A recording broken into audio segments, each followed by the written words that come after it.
An elderly veteran, Earl Johnson, was stopped and humiliated by officers for nothing more than riding his bike home. Their dismissive smirks and heavy-handed treatment turned a quiet street into a stage for injustice. But Earl had one final call left in him, and what answered changed everything. Just wait until you see the breathtaking moment when loyalty and justice rose to his side, and the story turned in a way no one expected.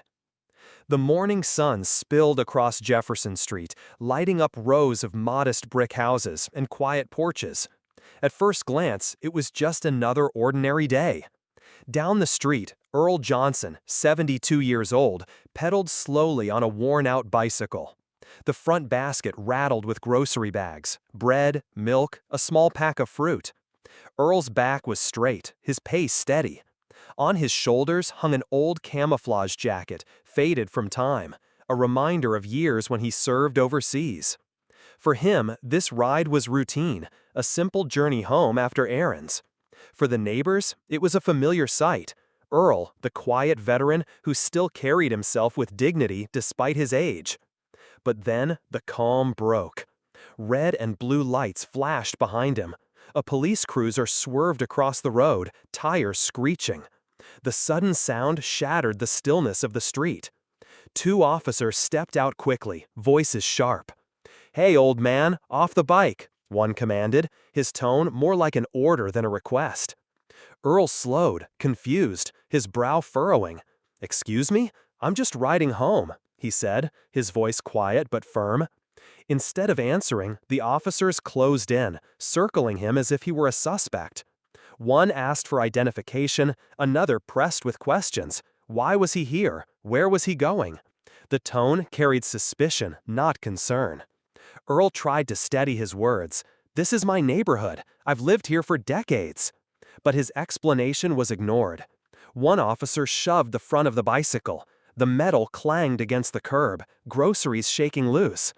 Earl stumbled back, gripping the handlebars for balance. From the porches nearby, curtains shifted. Neighbors stepped outside, drawn by the noise. A woman whispered, "That's Earl."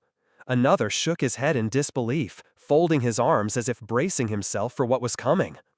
It was a small scene on a quiet street, yet it carried the weight of something larger. An elderly man, who had once worn his country's uniform, was now treated like an intruder in his own community. In that moment, the audience feels the spark of anger, not only at the rough voices and careless shove, but at the humiliation of a man who deserved respect, not suspicion. Earl tried to steady his breath, his voice shaking as he spoke. "Son, I fought for this country before you were even born." The words carried weight, the kind of truth that should have commanded respect. But instead of acknowledgement, they were met with smirks, quick, dismissive, almost mocking. One officer's hand tightened on Earl's arm. Slowly, deliberately, he pushed him toward the hood of the cruiser.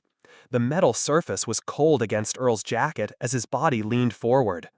Here, the scene slowed down. The pain wasn't just in the strain of the grip or the awkward pressure of being held in place. It was deeper, the kind that comes from knowing your years of service, your sacrifices, your very identity were being erased in a single moment of disrespect. Neighbors shifted uneasily on their porches. They knew Earl. They'd seen him wave to children riding past on bikes, share stories from his service days, tend to his small garden with quiet pride. To see him like this was unthinkable. A woman clutched her hands together, whispering under her breath, "This isn't right." Another leaned toward his friend and said quietly, "They don't know who they're dealing with." The camera would linger here, on Earl's face, his eyes closed for a second, the lines of age carrying not just years, but the weight of betrayal.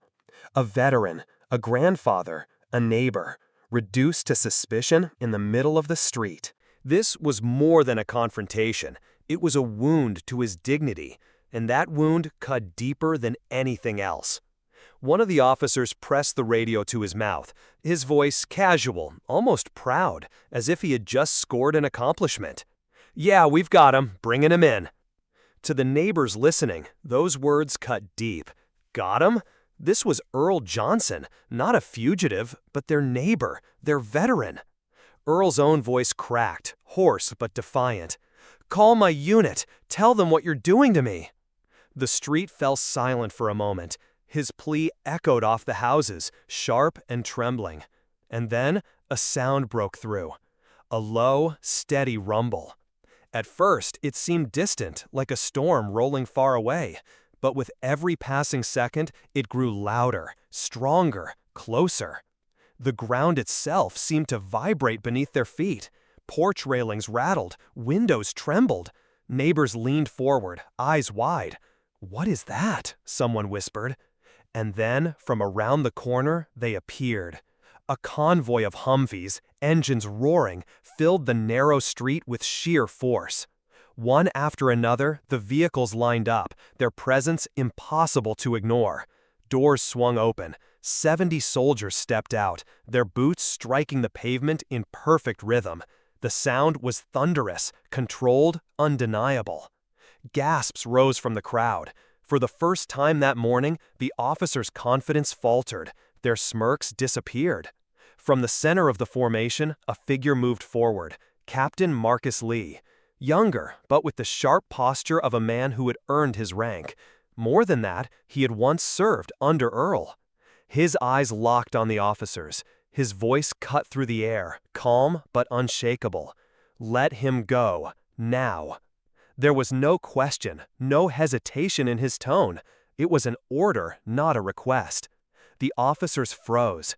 Their hands twitched near their holsters, but then dropped. Their bravado dissolved into uncertainty. In that instant, it became clear. Earl Johnson was no longer just a frail old man on a bicycle. He was a commander, a leader, and his brothers in arms had answered his call. Hope surged. Neighbors straightened, some even smiling through the tension. The tide had turned, and everyone felt it. The soldiers moved as one, stepping forward until they formed a protective circle around Earl. Their presence was solid, unshakable, a wall of loyalty. Captain Marcus Lee reached out, steadying his old commander. Earl's wrinkled hand found Marcus's shoulder, fingers pressing into the fabric. His posture straightened. The years seemed to fall away as he stood tall once more, not as a frail man on a bicycle, but as the leader these soldiers had once followed. Tears gathered in his eyes. They weren't from fear. They were from something deeper, pride.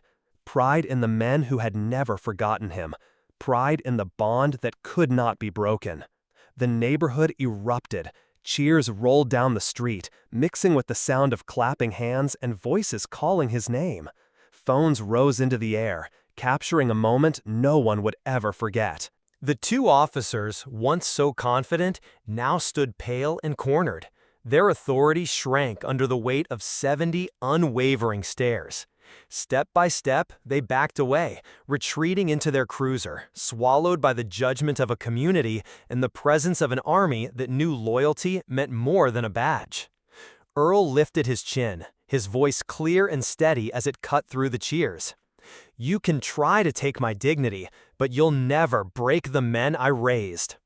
Silence followed his words for just a heartbeat, and then the applause and chanting grew louder, echoing down the block like thunder. The final image lingers. Earl on his rusty bicycle once more, pedaling slowly, but this time flanked by the Humvees. Soldiers marched alongside him, boots in rhythm with the wheels. He was no longer just an elderly man returning from the store. He was something greater. A symbol, a veteran, a fighter, a man who, even in the twilight of his years, could still summon an army with nothing but his voice. The audience leaves not only with the satisfaction of justice restored, but with a deeper inspiration. The reminder that true respect is earned by a lifetime of integrity, and once earned, it can never be taken away.